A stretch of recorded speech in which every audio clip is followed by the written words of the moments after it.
Hi there, I hope things are well with you. So in this video, I want to do a bit more analysis on the Wu flu deaths and the way that they're affecting all the different countries. So I did this before in a stream with Gerard Murphy where I ended up getting the RIP data, and I was able to kind of show or work out that we were underreporting cases, which was subsequently proven about 3 or 4 days later when the HSE came out and said, yeah, we've been underreporting cases. So in this video, I want to look at excess mortality between Ireland and other countries, how Ireland is, how well Ireland has been doing, and I want to look at and I want to evaluate how well Ireland has performed in terms of the lockdown. So with that, let's go into it. So there's going to be a few different components to this, and I'll move through them as we go through the Excel sheet. So this first picture here, or this first sheet here, is called Country COVID, and this is up to date up to a couple of days ago. So I just wanted to show here graphically where we are right now. So you can see for yourself that we mainly peaked in terms of cases between around the 12th and the 19th of April, that week, that 10-day stretch, before we started declining, and we started getting back to the base level of deaths compatible with previous years for the last, towards the end of May. So in other words, we've been kind of back to base or back to normal for the past month or so. And in fact, there's a little bit of evidence for the past couple of days or the past few days that our deaths have been lower at this point of year than 2019 and 2018. So just to kind of maybe, if you're kind of wondering where we actually are, because the HSE have not been particularly transparent on this, we are essentially back to normal. I mean, I can even just show you through some of the counties there quickly. So if we take a look at Dublin, which is the worst affected one, you can see that even down here at this point, we are very, very much back to normal. Let's take a couple of other let's take some of the kind of bigger counties. Let's take a look at Cork. Cork is fairly back to normal there as well. If we take a look at Galway, you can see the exact same thing. And I suppose we'll just take a look at, I just like, or I have an interest in, or it's kind of interesting taking a look at Donegal in particular, because Donegal has been the lowest it's been in like 5 years, so which is good to see, obviously, which is good to see.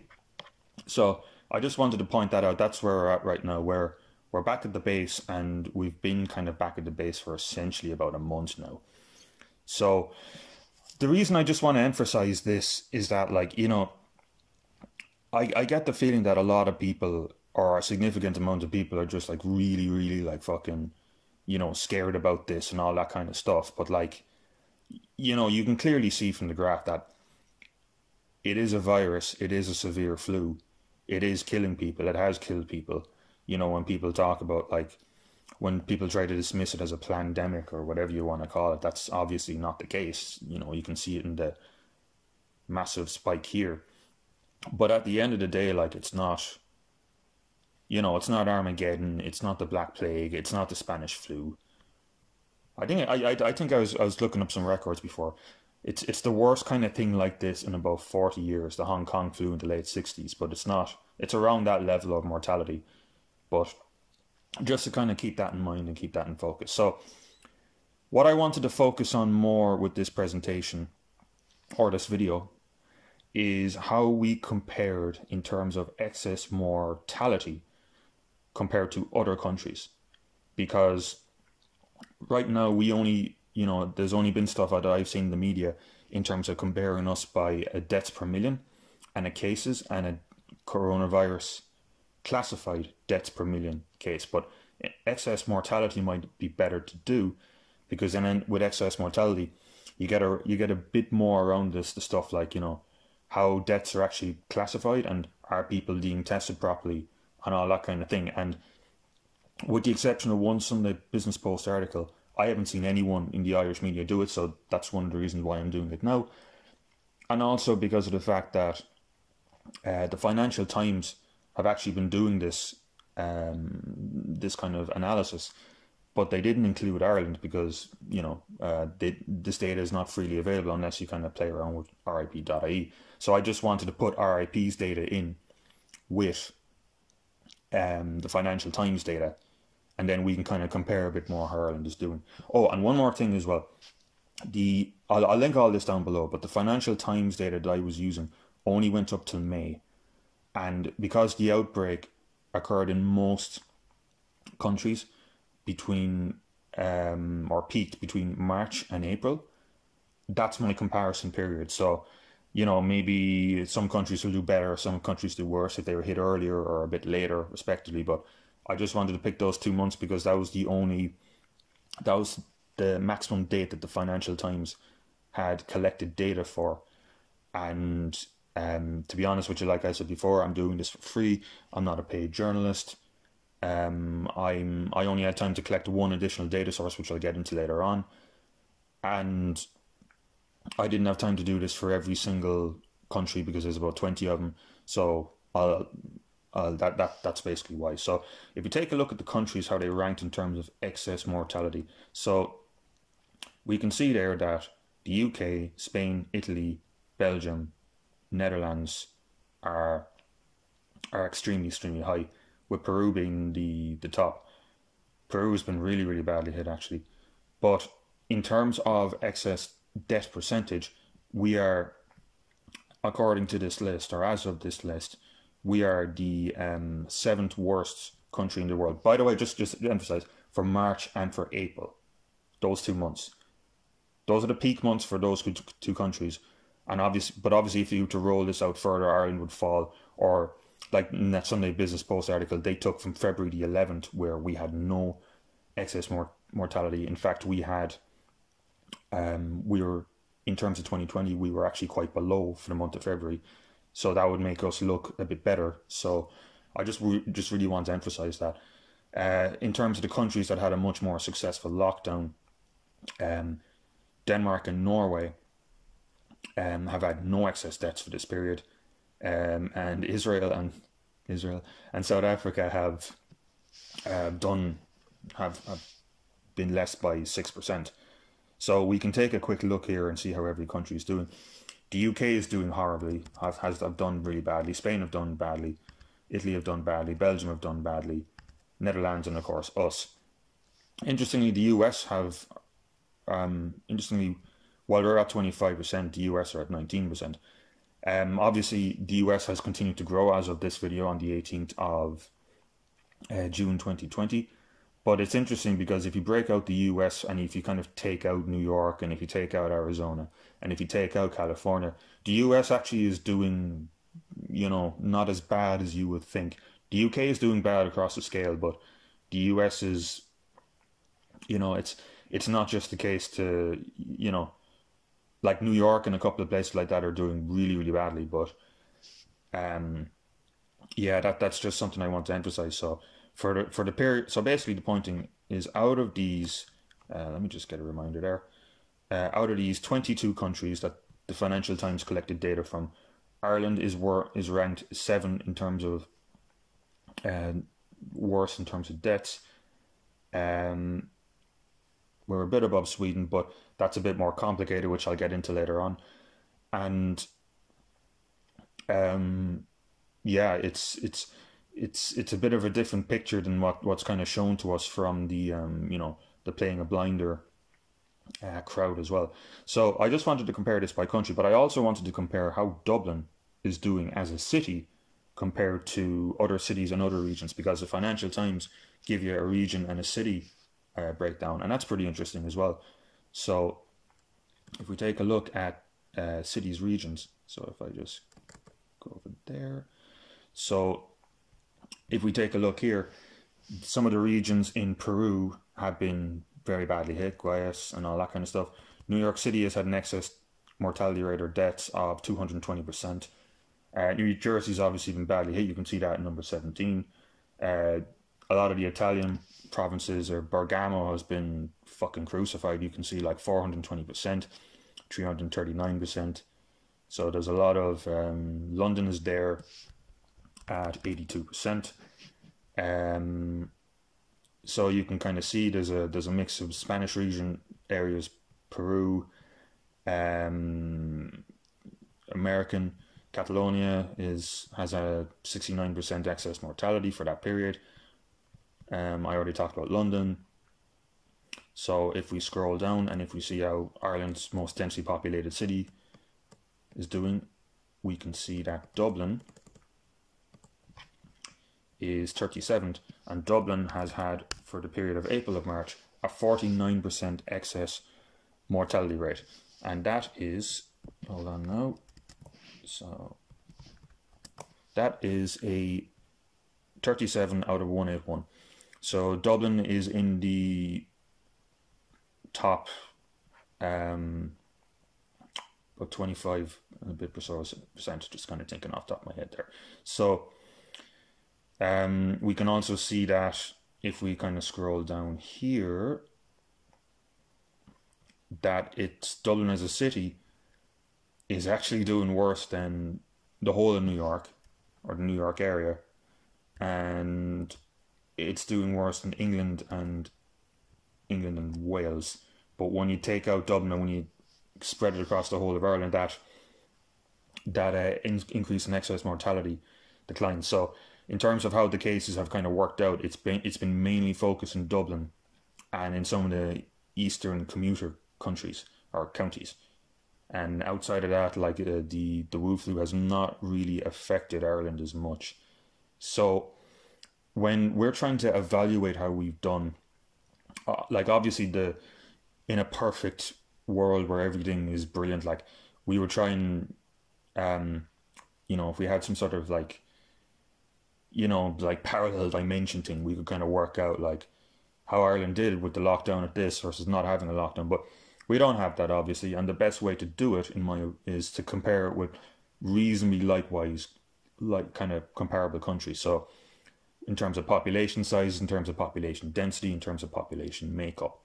So that would be countries like the Scandinavian countries, New Zealand, a couple of other ones like that, I think those are the most interesting ones to kind of compare ourselves to.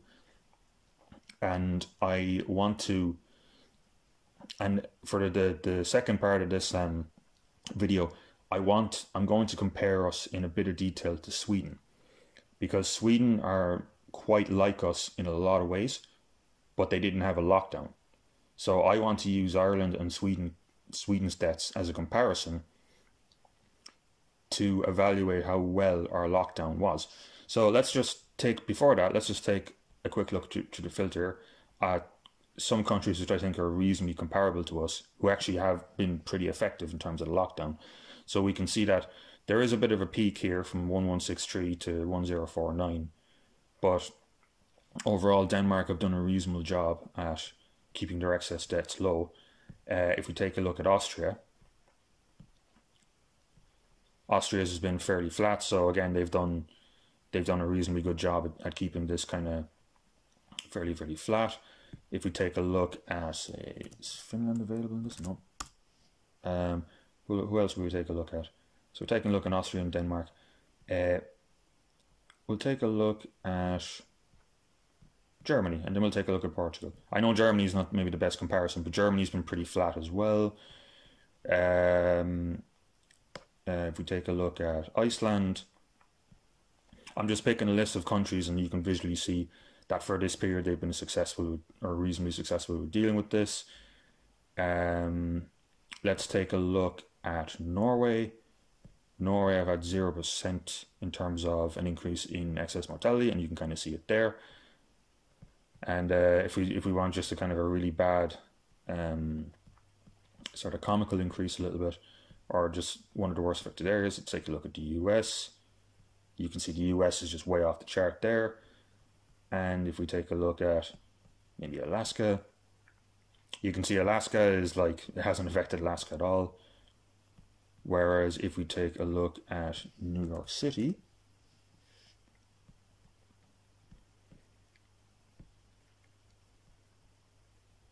yeah, you can see the absolute like skyrocket there. Like, New York is just off the charts. So I guess my point being to emphasize there is that unlike the UK, the US has been hit kind of randomly and differently all over the place.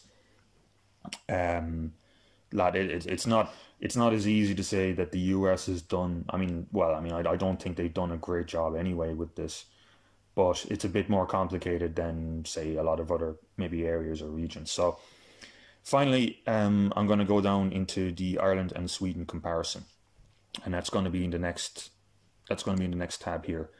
And so what I did was, now what I was saying before is that I was using kind of the Financial Times' file.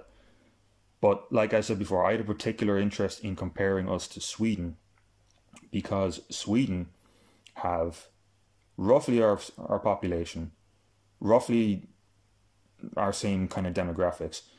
They had no lockdown, so we can have a little bit of a comparison between a country which had a lockdown when we did and when Sweden did not have a lockdown. And also, they had their first cases around March the 11th. We had ours on February the 29th. So, in terms of the period that's affected, Ireland is a good country. I think Ireland is a good country to go behind Sweden. Now, like I said again before, this is not perfect. This is two different countries, but I just wanted to just get an idea of how well we would have done if we hadn't had a lockdown.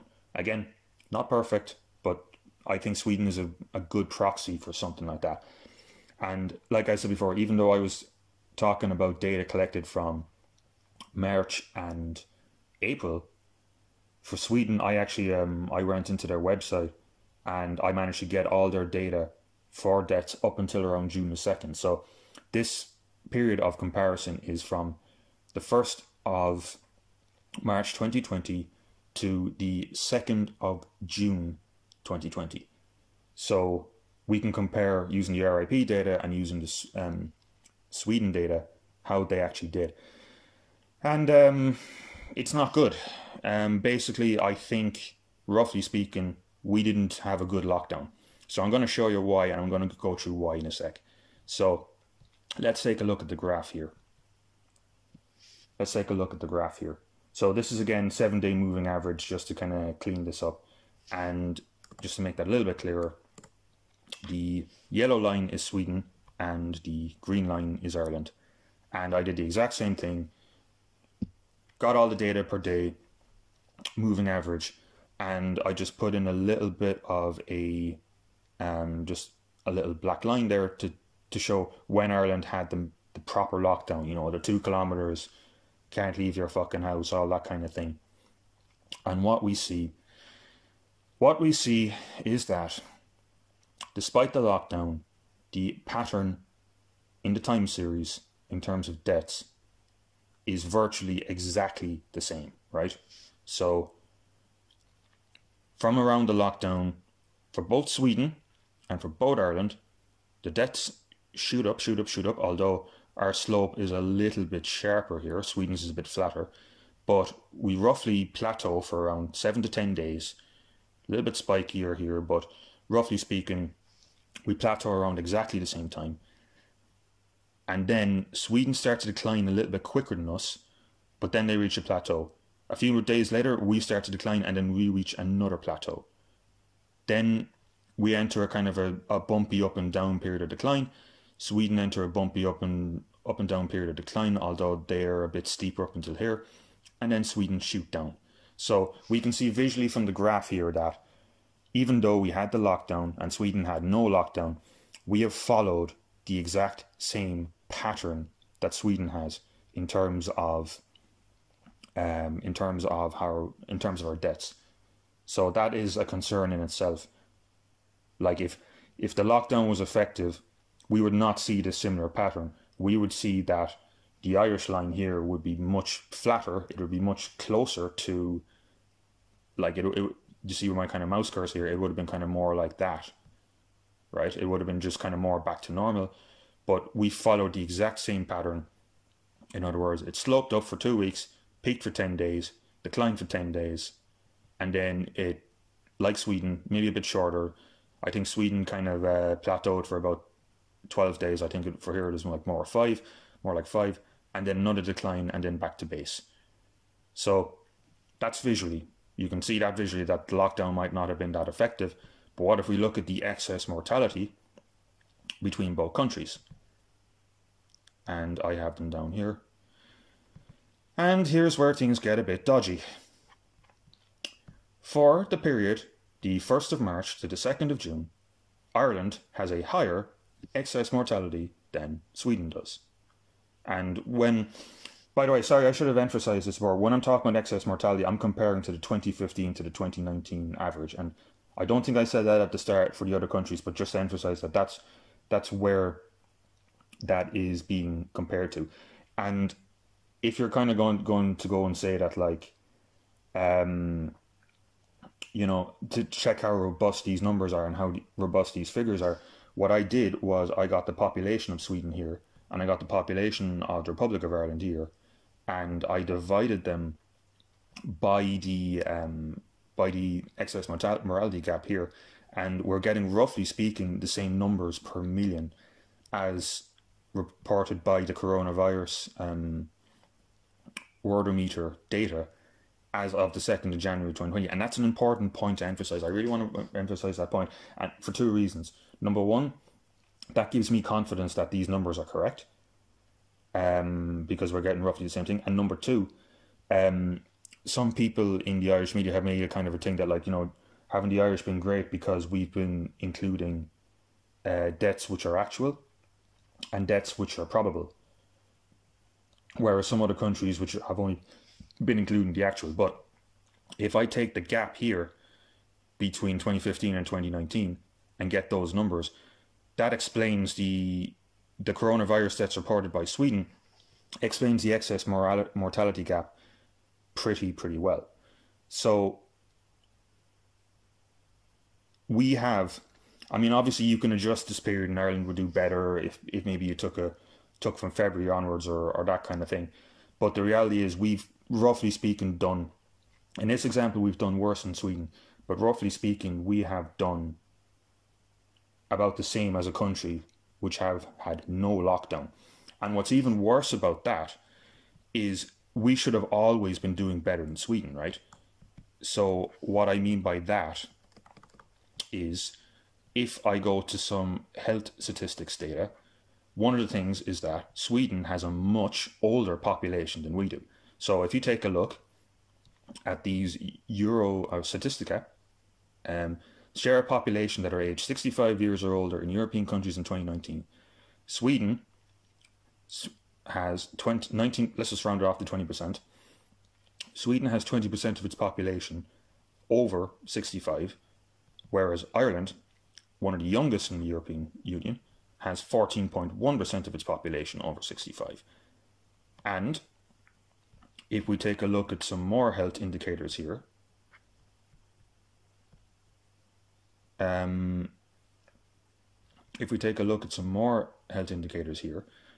what we can see is that the median age for Sweden is higher. There's more age 70 per older. There's more people living in extreme poverty. There's more diabetes in Sweden. And Ireland does have less female and male smokers. And Sweden has less hospital beds per thousand than we do. So by all indicators, Sweden should have always been doing worse. Because, like, if you take a look, think about what excess deaths would be like. So imagine two countries and you have a virus that runs fucking rampant through them, right? But the virus tends to kill older people.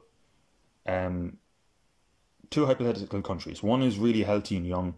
One is full of old people. If you have a virus that mainly kills old people, you're going to see a much lower excess mortality rate in the young country than in the old country, right? So why is it that back here we are doing as bad? We are doing as bad, but worse than Sweden.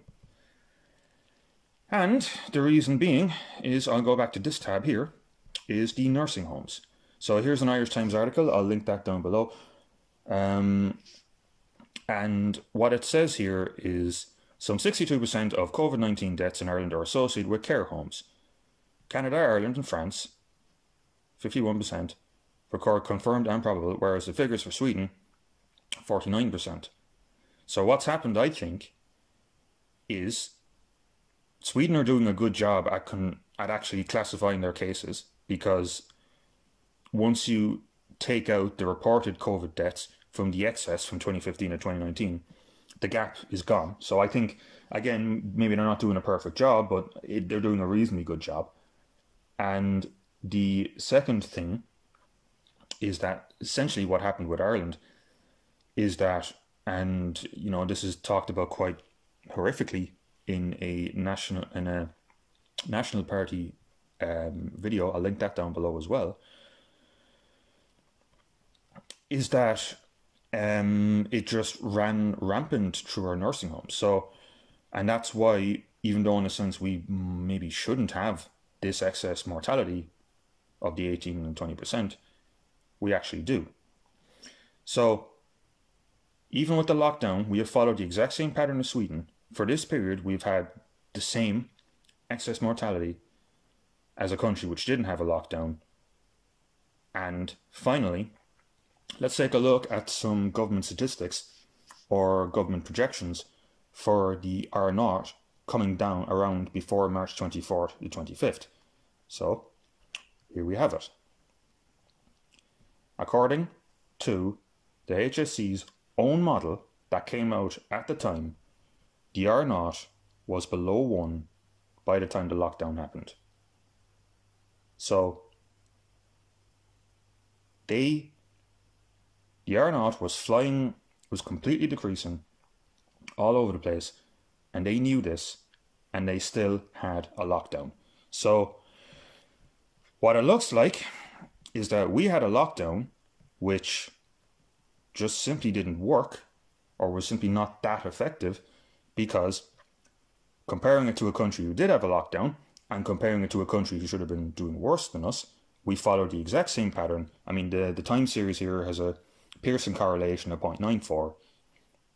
We followed the exact same pattern as a country which didn't have a lockdown. For this period that I picked, we had higher excess mortality than them, and because we have a much younger population, then we should have been doing a lot better. And according to the HSE's own projections, own numbers, the virus is dying off anyway during this period. And that brings up a bunch of other questions. So, if this is the case, did they bring this in because they were scared of being booted out of the next election and they wanted to be seen to be doing something? And I think that might be the most likely. I'll show that in a bit. Is it because they don't trust these projections and don't trust these models, and we're running under a different assumption? Like, what was it? Because, like, when you combine all these different details, like, obviously the lockdown did work to a certain extent, in that, like, there has to be, obviously, some person who got it and who would have visited his 75-year-old mother but didn't. But that effect, that amount of people, seems to be absolutely tiny. And now, because you've shut down a lot of health services and people are not getting cancer screenings and, suicides and whatnot, now you're getting into the problem where the people's lives that you saved with a really badly implemented lockdown like this, that might be made up for in a bad way by the fact that people are not getting health options and, getting health checks and all that kind of thing. So this doesn't look good. Like, this, again, like, it's not perfect or anything like that, but like, you just have to see how the trend has played out, and you just have to take a look at the excess mortality, and you just have to take a look at our nursing home figures. And if you consider these models reliable, again, I'm still I'm still up in the air on that, especially with the Imperial College of London. People have been criticising that. But according to their own data, according to the HSE's own projections, the virus is below 1 in terms of R0. It's incredible. And if we take a look at the moving trend, if we look at how long it took to get back to baseline, Sweden were started to shoot up in terms of kind of like structural change about a few days before we did. But Sweden are actually below their base for the 2015-2019 period, whereas we're kind of around it. But roughly speaking, like we reached the same level at around the same time. So, in other words, your gas club has been shut down, your pub has been shut down, your business has been shut down. You've been told by, marketed to by, in a feat that Edward Bernays would be amazed by all these, groups about washing your hands and social distancing for a lockdown that doesn't seem to have worked really that well at all. Now, I just want to emphasize, I wasn't against lockdowns. I had a bunch of earlier videos, the coronavirus comes to Ireland, where I was talking for a lockdown for quite a bit of time.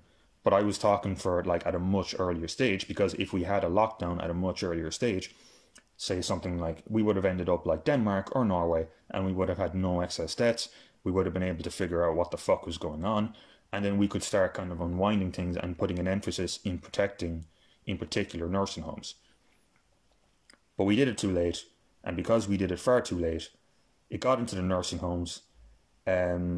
Considering the mean deaths for this is about 18 days. We were too late on this lockdown by about 3 weeks to a month, and as a result, we followed the exact same pattern as Sweden did, a country with no lockdown, and we ended up with the same mortality rate as Sweden, a country with no lockdown. So that's what it kind of looks like, And I just want to point out a couple more things. I want to point out a snippet from a Guardian article.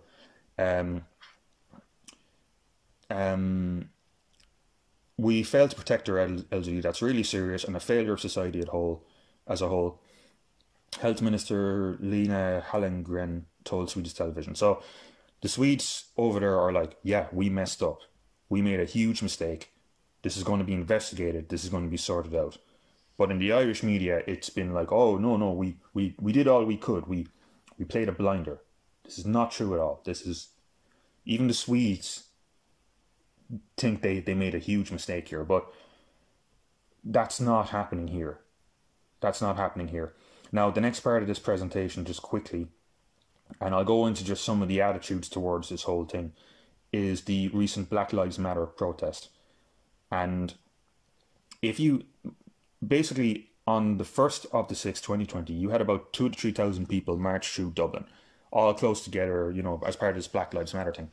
Now, if you've got 2,000 people marching, and then those 2,000 people go home, and then they get in contact with other, like you say, five, six other people, their family or their friends, you would expect cases to spike up to some degree, especially because it takes about 7 days on average, with 14 and a bit above being on the more extreme side, for you to see cases and for you to see deaths. But from 17 days onwards, as of this data, we have seen no spike. No spike.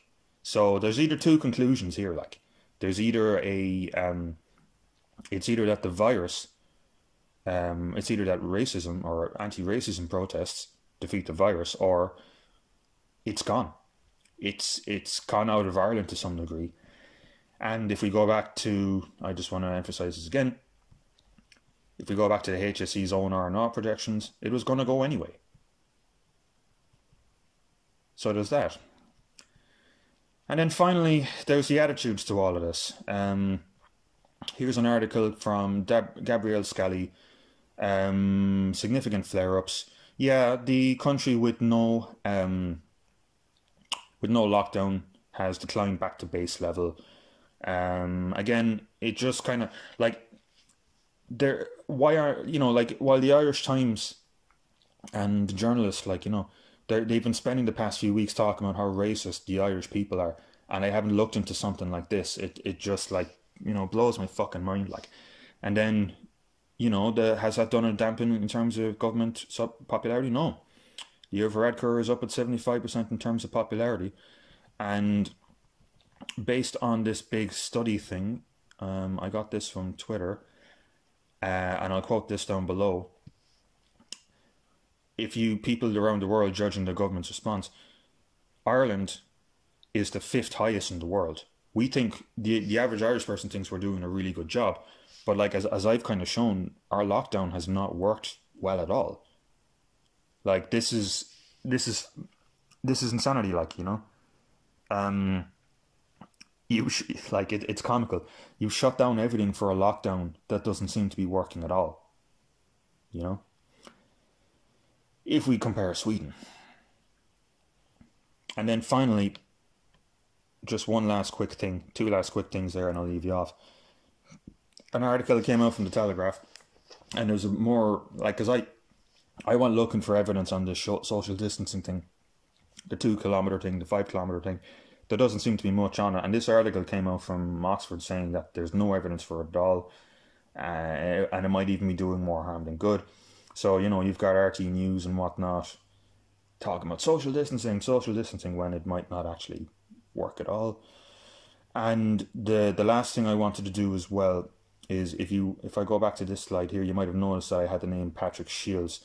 Now, this is not really related to this video, but he's an Irish YouTuber that I found, and he's been doing some really really good videos on economics. So please give him a subscription. I just put his name in there because I wanted to really give him a kind of a shout out. So anyway, that's it from me. I hope things are well with you, and that's my opinion of the lockdown. And I'll link all of this below. And if you find any, if I've made any data mistakes or whatever, I'll delete this and get rid of this, all this kind of stuff. But the impact of the lockdown doesn't look too good. So anyway, I'll talk to you later, folks.